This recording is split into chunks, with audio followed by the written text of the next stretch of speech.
Hello, everybody. Welcome to this evening's webinar, Drexel University Sport Coaching Leadership webinar with Liam McCarthy. Thrilled that Liam can join us and talking about assessing coaches. Before we dive in, just give you a little bit of a background into some of the webinars we've had. Everything from dealing with mental stresses a couple of weeks ago with one of our doc students at Drexel, Diana Marinara, through to my longtime friend and mentor, Coach Tim McLaren, five-time Olympic medal winning coach and also an Olympic medal winning athlete from Australia, talking about the fundamentals of coaching. Chris Snyder spoke to us about the future of coaching, and Sarah McQuaid, who may even be on the call, talked to us about getting better at getting better. So next week we have a double header.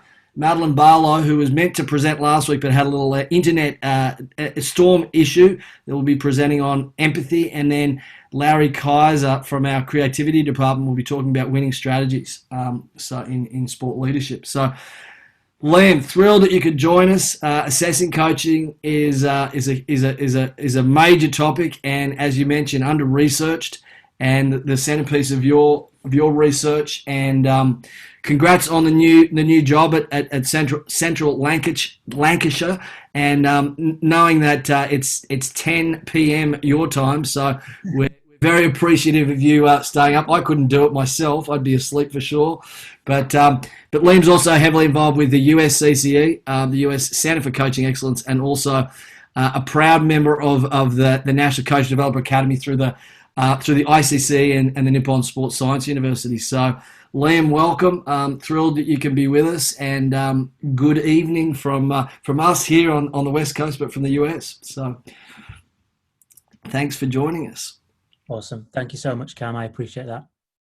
Well, I'm going to just open it up so you can put your slides up, and we'll get things rolling. Great stuff. Thank you. Yeah, what you're up to, and how you got into this topic of assessment.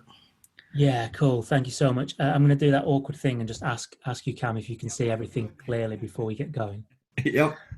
But you think by now that we were pros at this after so many months of doing it. But no, thank you for the really kind introduction, Cam. I think you covered off a lot of the bits and pieces I was going to say at the start. So just good morning to those of you who are joining us in the morning, and I believe there are a couple I can see on the participants list, which is great. Good afternoon or evening, mostly I believe, and also a very good night to those joining us from the UK or Europe. You've done very well staying up this late, as have I, as Cam said. So thank you, Cam. Yeah, I'm a senior lecturer in sports coaching and development, and I currently work at the University of Central Lancashire. So those of you who aren't aware, it's a large city-based university in the north of England with around 38,000 students, and the Faculty of Sport or Allied Health and Wellbeing, which would include the sport programmes, it is one of the largest faculties within the university. So I'm here today. Cam's kindly inviting me to stay up late on a Tuesday evening to come and talk about a topic that I'm really passionate about, and it's been the focus of my work for the last 4 years, really, from a research perspective, but also a practitioner and an applied perspective. And I would also argue that what I'm about to talk about is of everyone's concern, or that we are all concerned about it, because we are either coach developers or program developers or coaches, and therefore we should all be concerned with assessment, right? And that's what I would argue. So just moving forward quickly, before we get into any of my ideas or even your ideas later as we have some discussion, I just wanted to share with you or give reference to some of those people that have really influenced my thinking and have helped me to evolve my ideas. So you can see on the slide there's the big USCCE logo. As Cam said, I'm a committee member, I'm on the summit organising committee for the USCCE, and have been out to the States, luckily, every year for the last 4 years. And this will be the first one that I've missed, that we've all missed collectively. So I've done some work in the US, and I've also done some work over in Japan as part of the NCDA, as Cam said. The NCDA is a group of coach developers who have got together from all over the world to do a piece of work in Japan. And there's been a number of cohorts that have done that each year, and I've been lucky enough to be in the most recent cohort 6. But central to that map is two logos. One is Leeds Beckett University, which is where I'm doing my PhD at the moment, And the next logo along is the FA, the English Football Association, which is where I've located the research that I'm about to share with you today. So I just wanted to kind of almost reference and thank those people that have really helped to evolve my ideas. Something I have thought about quite often, particularly since my experience in Japan, is how assessment is a cultural artifact. So assessment is tied to our culture and therefore differs across cultures. And so I feel really fortunate to have had these kind of international experiences. So some of the goals for tonight's session, this evening's session, this morning's session, the goals are just things that I think are really important to share today. But I know that myself and Cam will have time for discussion, maybe a wider discussion at the end of this. So if you believe that there's something really important today, please make a note of that, and we can answer questions. The order of the things, or the order in which I'll share material is kind of there on the slide, and the order is really important. So to begin, what I want to do is build a case for the fact that assessment has been really neglected in the research literature. So the fact that as researchers, we haven't really considered assessment, and as practitioners, program developers, coach developers, we therefore may not have given assessment a great amount of thought. But then what I want to do is offer some brightness in the doom and the gloom, and suggest that actually, if we do think about assessment can really contribute to coach learning. And I hope I'm right in saying that all of us on this call are really interested in helping coaches learn. So there is some good in there in the middle. And then at the end, what I want to share is some really practical examples of, concrete examples of how assessment has been used and is being used to contribute toward coach learning. And those examples come from the English FA. So they're kind of real life examples from the research I've been working through. And as I understand it, I have about 30 minutes. I can see in the corner of my eye clock ticking already. So I'm very, very well aware of the time. And what I want to do is leave time at the end for questions and discussion too. So just to kick us off, I want to share this with you from Alice in Wonderland. As with anything that we rarely give any thought to, shining a light on assessment is likely to result on a journey down the rabbit hole. And by that, I mean entering into a situation which might become a little bit challenging and more complex and difficult as we proceed. But what I'd like you to do is stick with it, and having those feelings are good feelings, because we're thinking about something we don't normally think about. So the first part of this presentation then is really to share with you what I believe to be a problem situation, and that is the fact that assessment as a feature of coach education has been overlooked, under-researched, and this is an argument that I'd like to develop in the next kind of 5 minutes. So as I build this argument, really, I'll focus on this paper by Hay and colleagues in 2012, and I'm happy to share this with Cam to disseminate. This is one of very few published research papers which takes on assessment as a sole focus. And in the first of a couple of quotes that I'd like to share with you, and you can read for yourselves on the screen, we can clearly see that while teaching and learning strategies, pedagogy and environment are often really well thought out, or are considered, or are a main feature of conversation, what is often sidelined is assessment. So we rarely talk about assessment when we talk about pedagogy, for example. And continuing to draw on this paper, whilst we fail to include assessment in the conversations that we have as coach developers, as program designers, this paper argues that we've missed out on opportunities to achieve something which I would argue is a common goal, and that is optimizing coach learning. So not only have we sidelined this thing we call assessment, that we know is a feature of most coach education programs, by doing so, we're missing out on this opportunity to optimize coach learning. Finally, not only as a failure to consider assessment at the expense of other things such as pedagogy and strategies and the learning environment, not only does that cost us opportunities to enhance learning, but actually it might also undermine the coach development work that we do.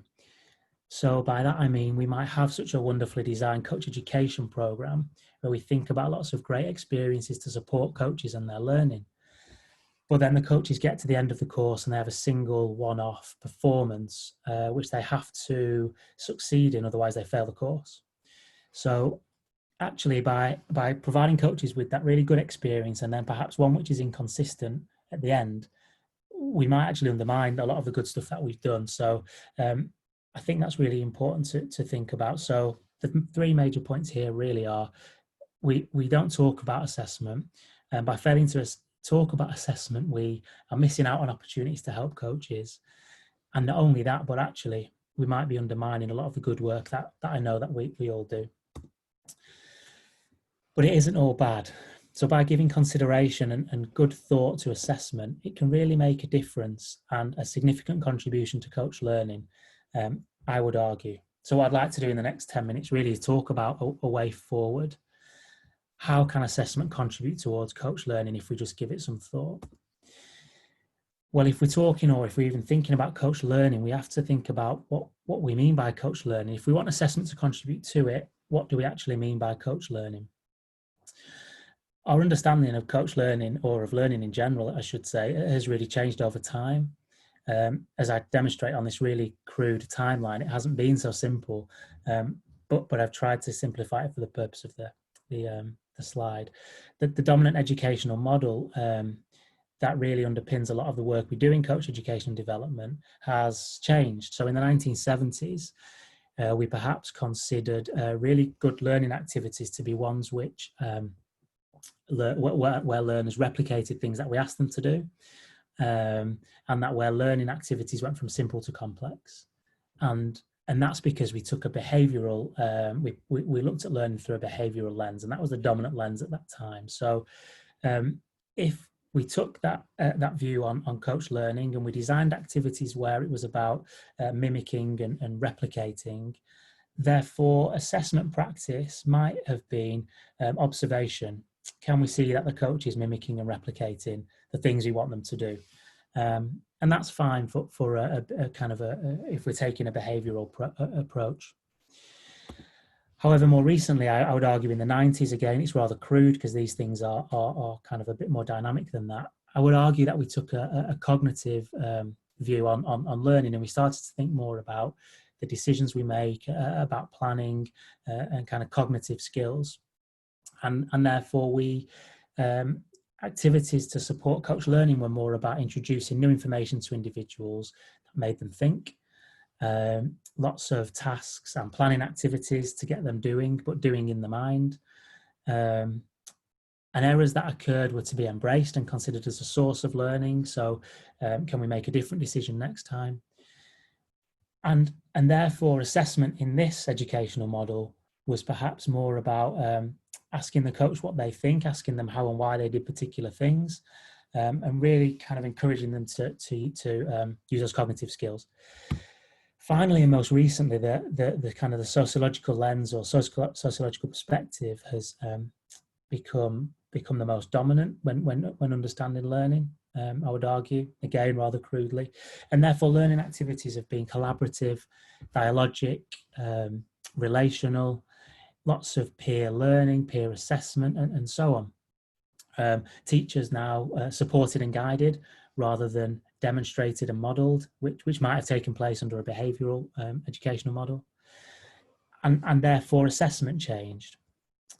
And this brings us really to the present day, where I would argue that a social constructivist model of education, which is perhaps some of the stuff at the end of that previous slide, really now dominates the coach education discourse. And many of the courses that maybe you design and deliver and are a part of have some kind of social constructivist underpinning. So tasks are very collaborative, for example, or the program is about the coach in their context and not copying any kind of gold standard, being held up against any kind of gold standard. So I would argue that this approach to coach education, as you can see on the slide, is perhaps one of the most common in the present day. But I also want to be really clear here that I'm not advocating this approach to coach education necessarily, and I don't necessarily think any one single model offers us a particular best way.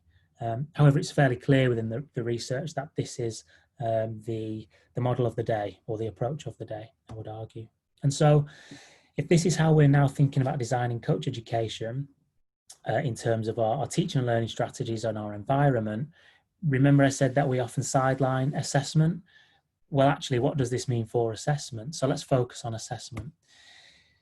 If we understand coach learning to be X on the left, and I've simplified what social constructivists might say about coach learning, if we think about that on the left in the blue, then good assessment activities might be on the right hand side.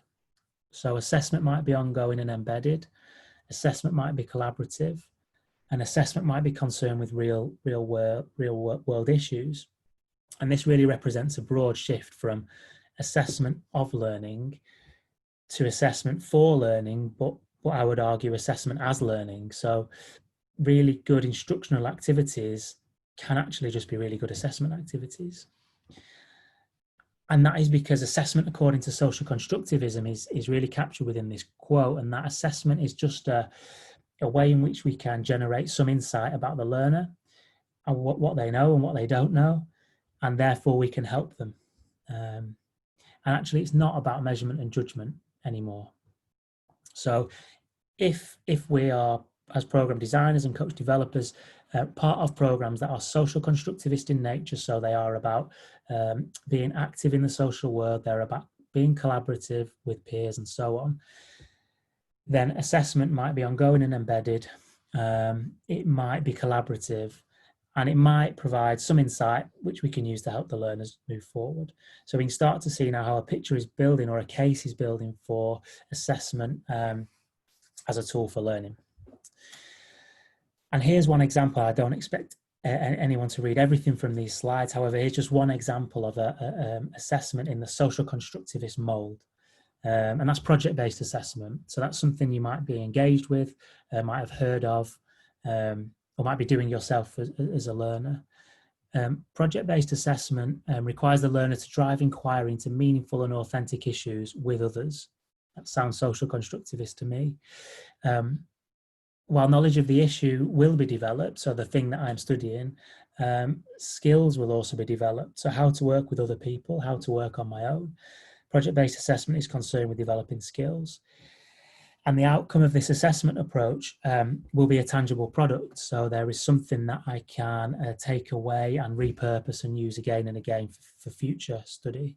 And that's what distinguishes project-based from problem-based, which are often confused. Problem-based cares more for the process and project-based more for the output. So this is just one example of social constructivist type assessment that can contribute towards coach learning.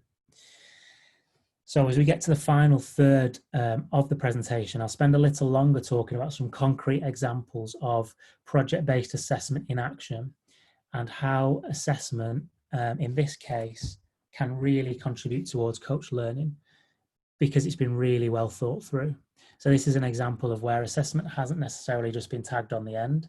It's been deliberately aligned with more kind of program design features, and it's been thought about with everything else. So in response to the problem that assessment hasn't necessarily been thought about, hopefully I've offered some ways in which we may think about assessment. And next I'm going to share this example. So the example I'm going to talk about is the FA Level 3 in Coaching Football program. So this is a coach education program which is designed and delivered by the English Football Association. And if you can imagine a pathway from level 1 to level 4 or 5, technically, this sits right in the middle of that pathway. It's a linear pathway, so you go from one program to the next, and passing one program or successfully completing one program means you can then access the next program. So if we think of this as a ladder or a linear pathway, this program in particular is seen as the top end of the recreational game. So if I am a very good in the UK, typically volunteer weekend children's league coach, this might be as far as I go with my coach education. But also, interestingly, this program recruits those coaches who want to enter the professional game. So if I want to go and work for Manchester United Football Academy with the 10-year-old kids, this is a course that I would need to do as a requirement of the job. So on this program, you have a huge mix of people, from those working on a Sunday as a volunteer to those working 4 or 5 days a week in a professional club with children. And for some of those coaches, this is the end of the journey, and for some, it's just the start. The course itself is 9 months. So it runs in parallel to the soccer season or the football season. So you'll begin the program in August and you would finish the program in May. And the program is delivered locally. So it's a centrally written and designed program by the English Football Association, but it's delivered in each county. So I guess, regionally, locally, the program is delivered at that kind of level. So there's around 45 of these programs that run at the same time, just in a different place, every single August to May. And the program is made up of a mixture of face-to-face content. So the coaches will get together 4 times per season or program duration. And that will typically be 2 or 3 day blocks. And then they will go away for 2 or 3 months. And they will then come back together. In that time that they're away, the coaches will be visited by the coach educator in their club. So what's great about this program is they have some face-to-face contact. The coach educator then comes out to visit them on a cold Wednesday night in Manchester, because it's always cold in Manchester. And they help and support their coaching practice. They stimulate reflection and ultimately support the coach complete their project. And I'll talk about what that looks like in a moment. So I've given you lots of detail here, but what I really wanted to do is help you build a picture in your mind of what this program looks like, who it's for, how it runs. So within the research, my role as researcher was to try and understand what the FA intended with this program. What's the program for? What do you hope you'll achieve? What do you hope the learners will gain? And so on. And a couple of years ago, where I began the research and began the interviews with those who designed and kind of created the program, I would ask a lot about assessment. So knowing what I know about how it's often overlooked or under-researched, I was really interested in how the FA had arrived at project-based assessment, which appeared to me to be a really good choice. And this was the response I had. Did we know what we were doing at the start? Probably not. So this is coming from the largest federation in England, the largest provider of football education in our country. Did we know what we were doing with assessment? Probably not. And I'm sure they won't mind me sharing this with you, because the level of humility was significant, and they were very honest about the things they didn't know. My contention is that as part of the new approach, if you want to call it that, when these courses were launched, I think it was very much acknowledged that what was in place before just wasn't right. So they were telling me that actually, well, what we did before, this kind of assessment where I just stand and watch the coach at the end of the course and tick some boxes, it just wasn't right. But nobody knew what it needed to be. So we have this black hole where we know what we're doing isn't right or good or doesn't contribute to coach learning, but actually we just don't know what to do in place of it. So I found that to be really interesting, and it said to me that, yeah, we really don't talk a lot about assessment. We really haven't done a lot of research about assessment. The idea of project-based assessment was almost just an expectation, because we've done it on the level 1 and level 2. So as I said, these courses run in a linear fashion, level 1, level 2. Project-based assessment was happening on those courses. So when it came time to redevelop the level 3, well, of course, we do project-based assessment. We just went bold on this project-based assessment model. And they indicate that they're aware of a little bit of research out there, but not a great amount. We just did it because, well, we didn't like what came before, and we do it elsewhere. So they were kind of the main justifications for adopting this type of assessment. And to me, that really just reiterates, well, we don't really think about assessment as a community, and I include everyone involved in coach education and development in any setting within that. But they did arrive at project-based assessment, and I just want to explain what that looks like for them. So over 9 months, a coach is expected to take around 18 games and 18 training sessions within that period. I did say the weather was quite poor in Manchester and in much of the country throughout the winter. So this does allow for some weeks off or some games to be postponed.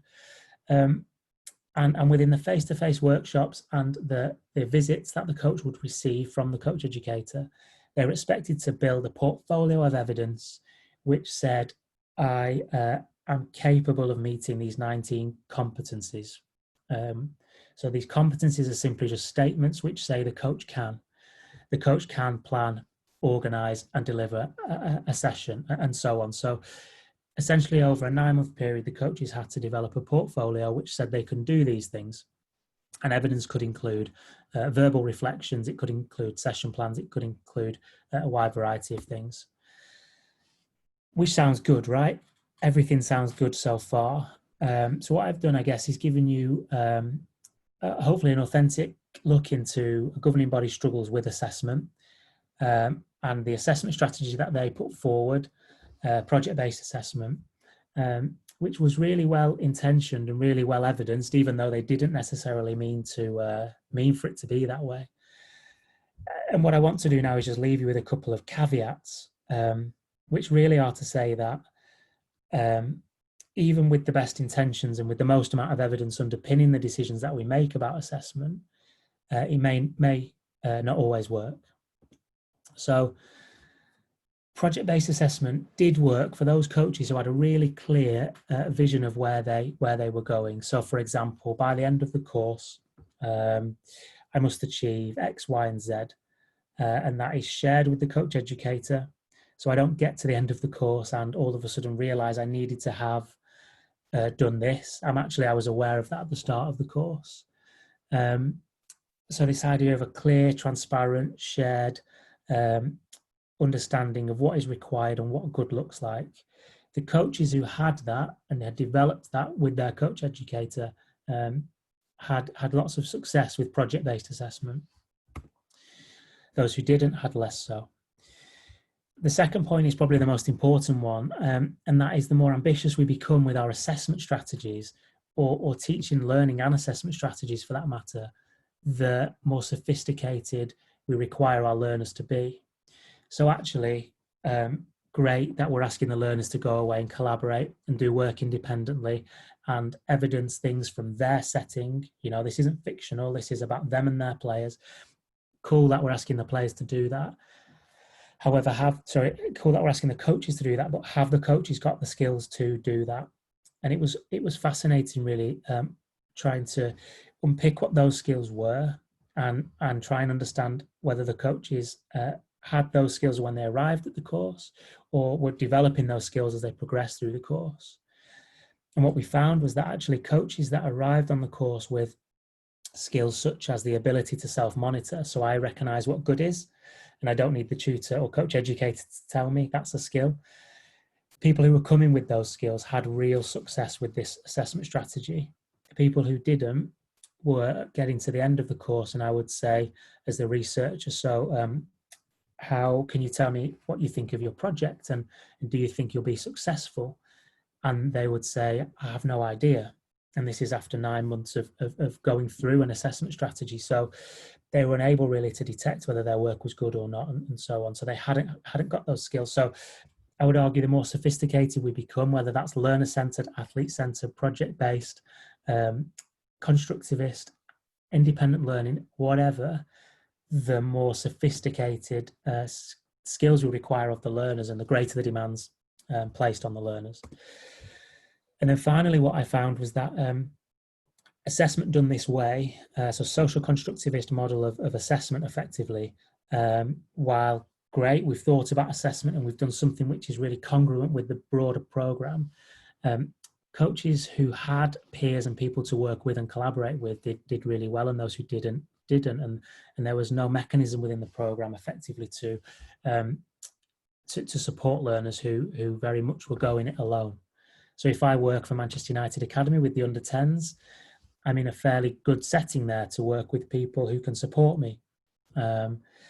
If I work for a Sunday league voluntary amateur club, I have very little in the way of networks and collaborators. So it didn't work for me. And here's just a few quotes from the data as we get to the end of this short presentation. This was Lily, I believe. So Lily was a coach and she worked at a professional football academy in London. I won't say which, but she was in charge of a girls under-9s team, but within a professional context. And she was really well supported and worked in a really well-resourced environment. So she would say to me, you know what, Liam, this idea of just having a coach educator come and visit me in the club, I don't mind because I've had that all of my career so far. Whereas those coaches who were just not used to being visited and being watched and being supported in the field would say it's the worst part of the program. So we've got one feature of the program, and two coaches respond very differently to that feature. A feature which is we would think of as being universally good. So what I would say is just can we consider, while we might believe something to be inherently good, how will coaches respond to that intervention? This is another coach. So this is Sarah. So Sarah was really well supported by external networks. Myself and Marcus have been supporting one another all along. We always share experiences and ask questions to one another. In fact, when I'm putting together my project and the presentation that I'll make to my peers, I'm going to share that with him for his feedback. So Sarah had that network and got on really well in a social constructivist type assessment. But there were coaches who weren't like Sarah and really were going it alone.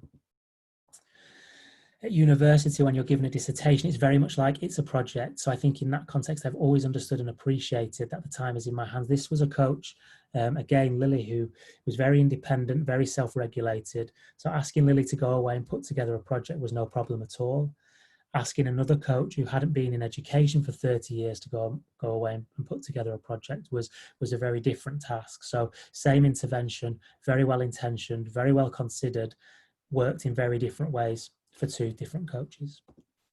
And then what I'd like to do is really just leave you with this, and it's something to think about. And I draw from lots of work in Canada, which has really tackled this subject. And what I want to say is whilst we're in a moment now where we can really think about assessment, we can do something we haven't done before and really consider assessment.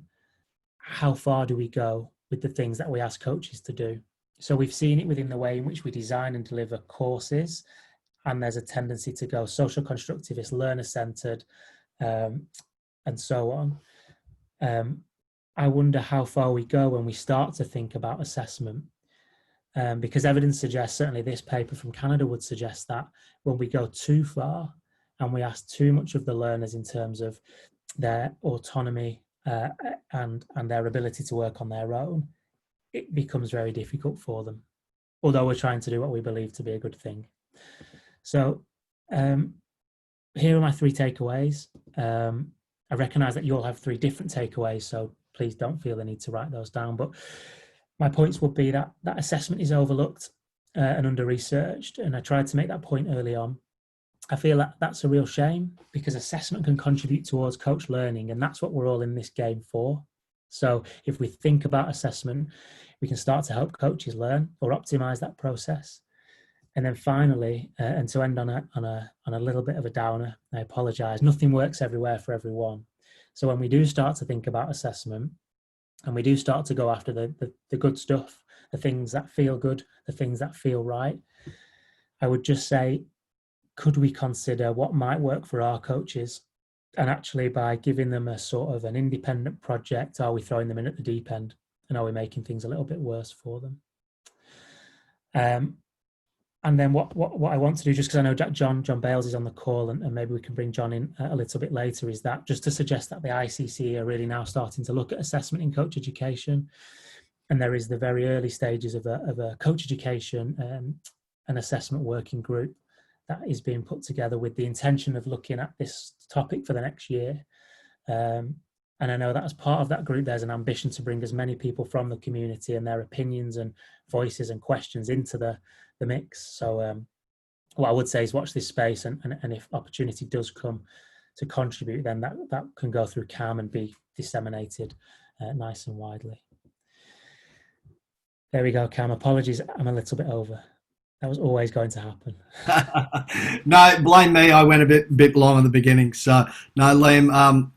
As always, lovely to have you with us, and so many wonderful insights. And so certainly open it up for questions. I've got probably an hour's worth of questions, so we'll have to dial that back a little bit. But just a number of questions came in before as people were registering. I think the biggest one is, based on what you're seeing and with your research with the new world that we're living in, with the lockdown, isolation, people not traveling, formal sport not happening the way it is, that you stress how important access to resources are for coaches and the network, how that has changed. What are you guys seeing in terms of the practical application of how to assess coaches in this new sort of world, and what are some of the strategies to overcome that?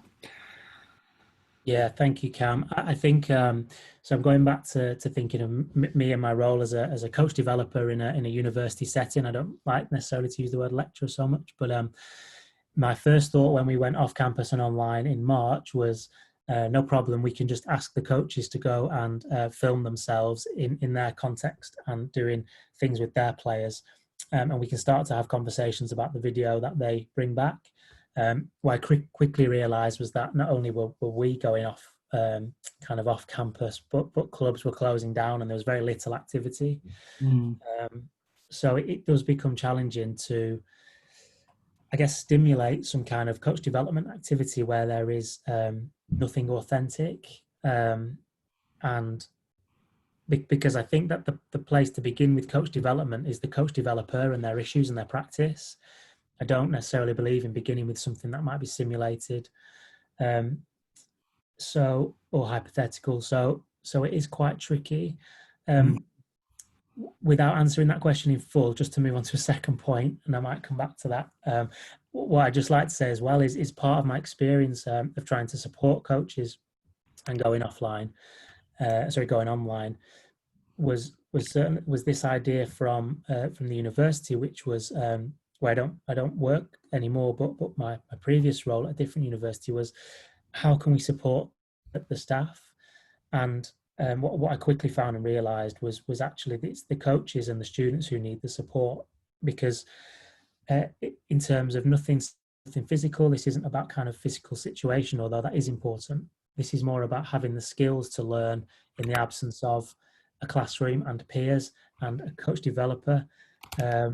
And to be able to learn independently is something that the education system broadly, I'm not too sure about coach education, but education broadly hasn't necessarily encouraged or supported or valued. We've just valued in the past like loads of knowledge, and we haven't necessarily valued attitudes and behaviors. So great, loads of stuff, and we're going to reward the amount of stuff but we're not going to reward the way in which you act and behave and the attitudes you have towards learning. But what we found in lockdown, or whatever we want to call it, is that it's the behaviors and attitudes towards learning that count the most, because this is about being able to find your own way and ask the right questions, be a little bit more independent, and that stuff hasn't been rewarded in the past. And now all of a sudden we're saying, this is the stuff we want. We don't care about quantities of knowledge. We just want you to be able to do some work. So that's probably one of the things that I found the most is we were so ill prepared for this, not just from how do we do it as staff perspective, but how do learners learn in this way? And that's something I'd love to kind of work with whoever is interested to solve, because I don't think this is going away. Even when the coronavirus pandemic settles down, I think we will change the ways in which we work to some extent. Yeah, look, the authenticity piece I think is huge. I think we're all struggling with that.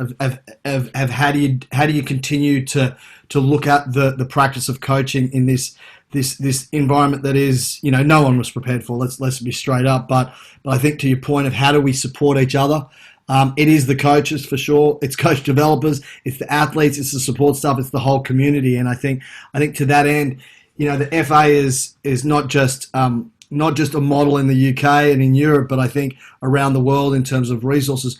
But what about for those smaller organisations? We've got some quite small NGBs on the call. We've got other larger organisations. What are some of the, the sort of the principle or considerations that, less resource organisations, you would say, what would you put at the sort of the top of the list of things to apply outside of that fairly sophisticated context? Yeah. And sorry, Cam, just is this in relation to coach learning or assessment? Just coach learning. In terms of coach learning, but then connecting it to assessment.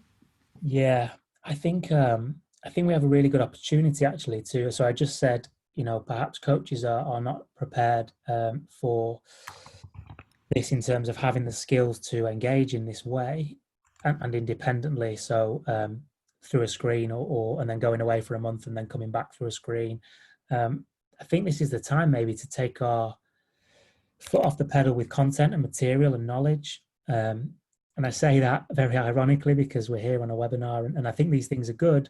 But actually, when you get the more frequent and regular interactions with your coaches, potentially take the time to develop some skills and actually say, we value this stuff. So this isn't about what you know, but this is more about, can you share with me an activity that you plan to do when the players return? And can you just tell me a couple of things that are really good about that activity?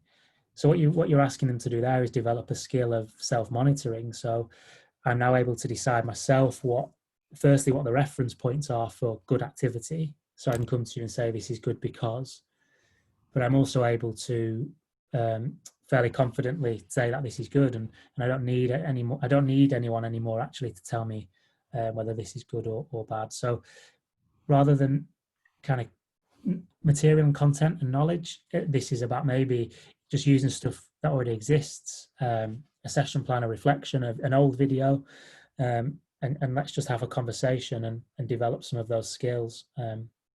So perhaps this is more about how coaches do activities that you ask them rather than what they do within those activities. So studying new knowledge, new content. This is more about how they do that. And I think that can be kind of with a group of coaches or with one coach or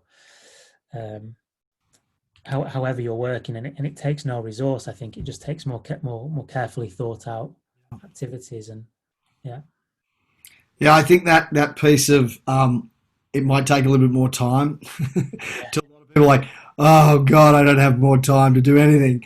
But the how to aspect of it, and I think we've all talked about this.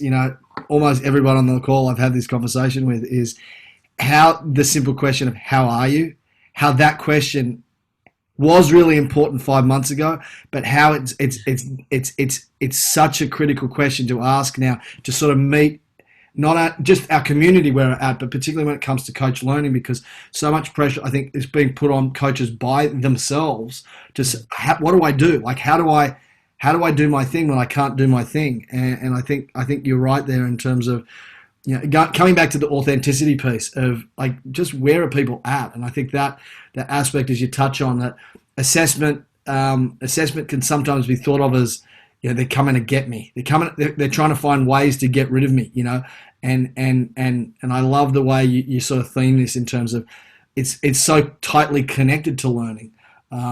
So I think that's I mean, no real question there, I guess, but just more to bring the conversation out there because it is so important. I think you make a really good point there, and I really like this idea of really simple, but I think that really good instructional activities are just really good assessment activities.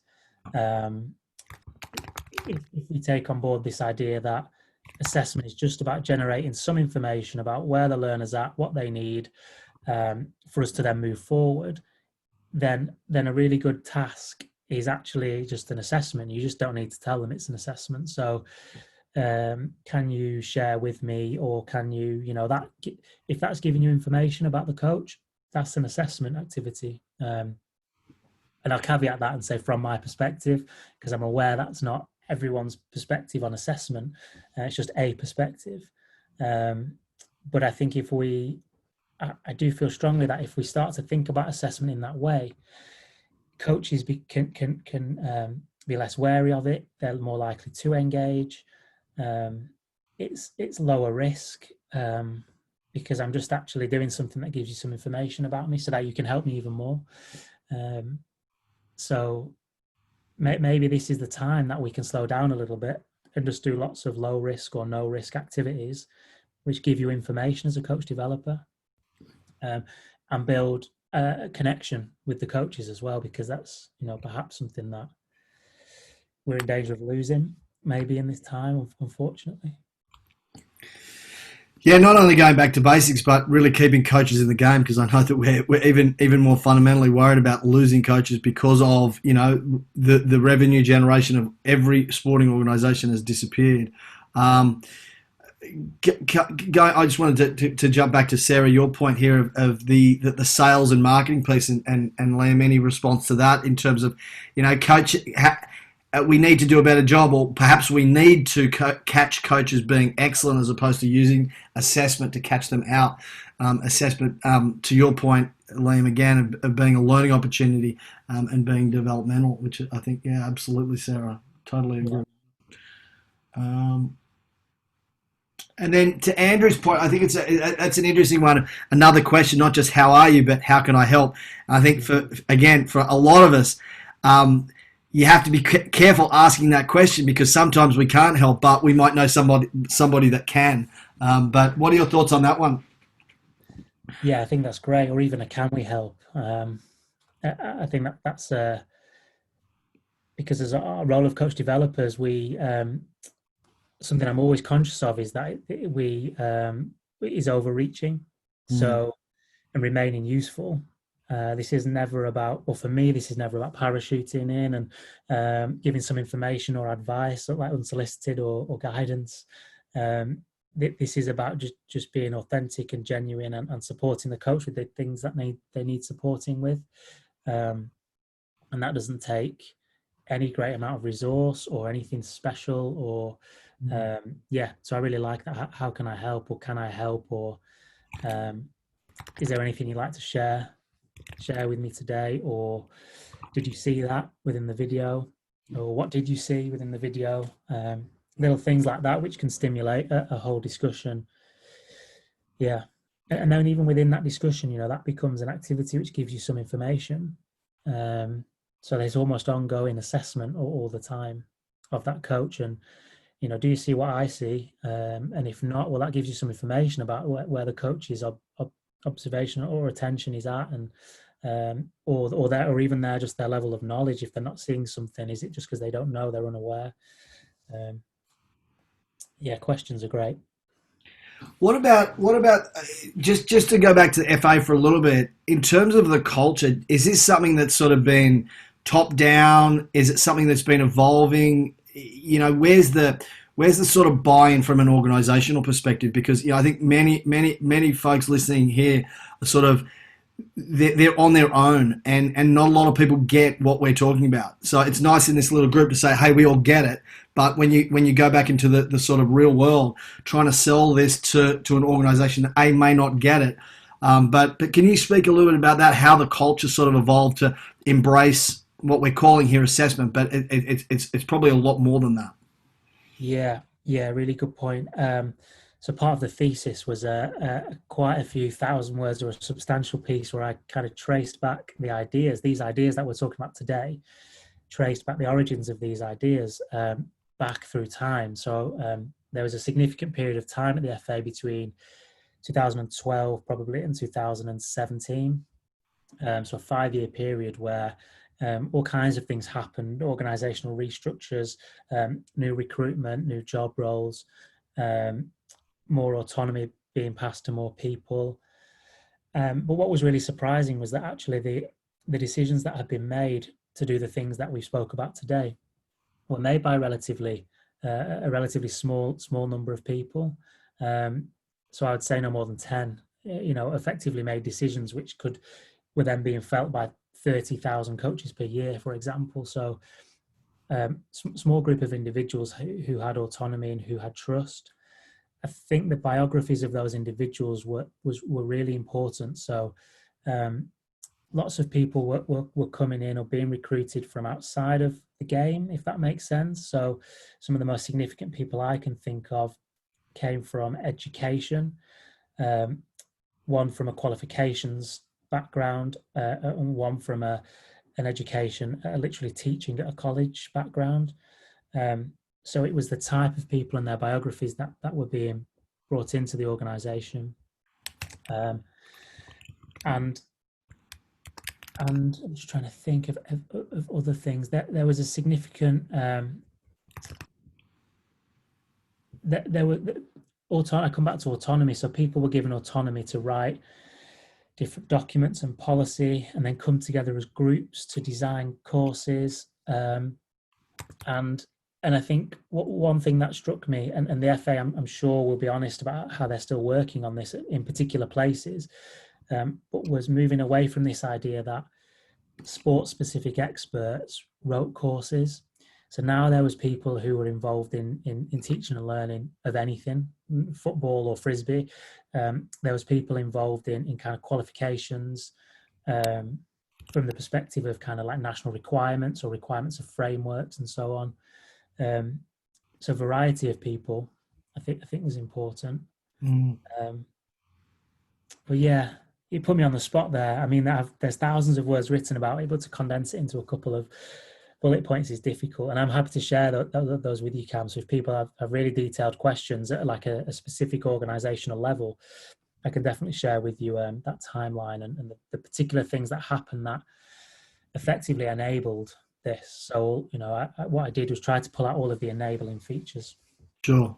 And yeah, not meaning to put you on the spot, but I think just from an application perspective of, you know, I know many of us are sort of going through this process of how do we evolve our systems? How do we look at assessment in a light that really, you know, isn't, you know, as Sam, I think you're putting it really nicely there in the chat. It's not baggage. It doesn't have those negative connotations, but, you know, have you come in contact with, or have you guys had any conversations about rebranding it, not calling it assessment, giving it a, you know, a shiny new name to give it that, you know, that new lens? Has there been any discussion on that line? Is that for myself, Cam, or open to the? Yeah, no, just for you. Have you guys thought about rebranding the concept to give it a different name? I think it's really tricky, isn't it? Because so like some of the things I've heard in the places I've been over the last kind of 4 years, that there's always a couple of camps of people, and for every person that kind of is wedded to the idea of end of course performance tick box, because it gives you quality assurance and it upholds standards. So there'll be, for every person who argues that, there will be a person who says, let's just get rid of assessment. And I kind of find myself somewhere in the middle, because I believe that really good assessment can quality assure without standing on the sideline with a tick box exercise. And I think without assessment, what we lose is assessment drives learning. We know that, and even in adult education, assessment drives learning. So I think if we get rid of assessment totally, I don't know, I think there's something about assessment which drives learning, which encourages, which helps us to really crystallize what's required. Because if we don't have an assessment, then anything goes, right? Potentially. So I, like every good politician, I'm just going to stay somewhere in the middle of this this bandwidth, because I think it is a bandwidth, and I think it's different things for different people in different places, and there are systems which actually are so who are so kind of early development stage that the coach developer on the court or on the field needs a tick box checklist, because they perhaps don't have the expertise and experience to notice particular things or ask the right questions of a coach, in the same way that a novice coach perhaps doesn't have the right skills to ask the right questions of their players. So I think we need to be quite careful if we try and go for this really innovative assessment approach with a group of novice coach developers, and so on. So getting rid of, one thing I will say, we haven't thought about getting rid of assessment in that way, but perhaps changing what the criteria look like. So at the moment, it stands to be a list of 19 competencies. And I can see Sarah on the call, and Sarah probably know what that looks like, but it is simply a list of statements the coach can, the coach will, the coach does. They're a little bit more sophisticated than that, and most of them are really well written and are descriptive and also explain. But one thing that the FA have done is looked at how, and you either do them or don't do them, and that's it. One thing the FA have looked at is how they can grade the level which the competency has been met. So it's a little bit more like a university rubric, where you can have a distinction, but you can also have just a pass. And they've looked at kind of doing that. So it becomes impossible to do a tick box exercise, because now rather than tick a box, I have to make a decision about, well, to what extent does the coach do this? There's some concern that actually passing coaches with distinction and some with merit and some with passes it could be problematic, because how do employers deal with that? So am I now looking for a coach with distinction, and what does that mean? So there's some cultural bits, but they have looked at how we communicate the requirements. Yeah, look, I think that's even that in itself, from a quote unquote grading perspective, how that can open a can of worms, just from an interpretation, rather than it just being you've completed or you haven't, and is there a fail component of you haven't met the requirements, and what does that look like from a retraining perspective, and what that does to a coach's confidence? Yeah, it's a good point. The FA were very much of the opinion that when I spoke to the great people there, they very much were clear that we have 9 months with these coaches. If coaches are failing by the end of it, we probably need to review ourselves as coach developers. So that's, I guess, an indication of their view, the view that they take on what they're doing. They believe that 9 months with 8 coaches effectively. So any program has 24 coaches on, but you also have 4 coach developers. So it's a 1-to-8 ratio. So yeah, there's a lot of contact time. There's a small ratio. And if we don't get them there, then we've probably done something wrong. The very practical stuff is that while this program takes 9 months, the coaches then have a further 2 years, so up to 3 years, to demonstrate through the project that they are competent. So within the total registration period of 3 years, that they likely will be competent. But so we talk about programs having intended outcomes and unintended outcomes. One of the unintended outcomes was how do we resource that? So the kind of the spillover of coaches who don't pass within 9 months, that kind of just continue in the system whilst new coaches come into the system. Like it's posed a little bit of a problem for the FA, just resource wise. So again, you come back to the real practical, how do small federations do this? That might be one of the reasons not to do this, because the implications on resource are significant. And I think it's okay to say that we can only do what is possible within the boundaries we've got. And that's great. Yeah, and I think that's a fabulous connector of this is good. It's not a one size fits all, which was your last point there. That it really is. You've got to look at your context. You've got to look at your resources. You've got to look at what you're trying to get out of it. And there's just so many moving parts to all of this. So yeah. But I think Cam, just to come out, just to build on that, and then to come back to the very first point we made, which, even just thinking about those things, who are our coaches, what is our resource, we're starting to think about assessment. And I think that's all we can ask of ourselves at the minute, because that's progress based on where we're at. So I thought it was a really nice summary then from you. Very good. Well, Liam, it's late for you.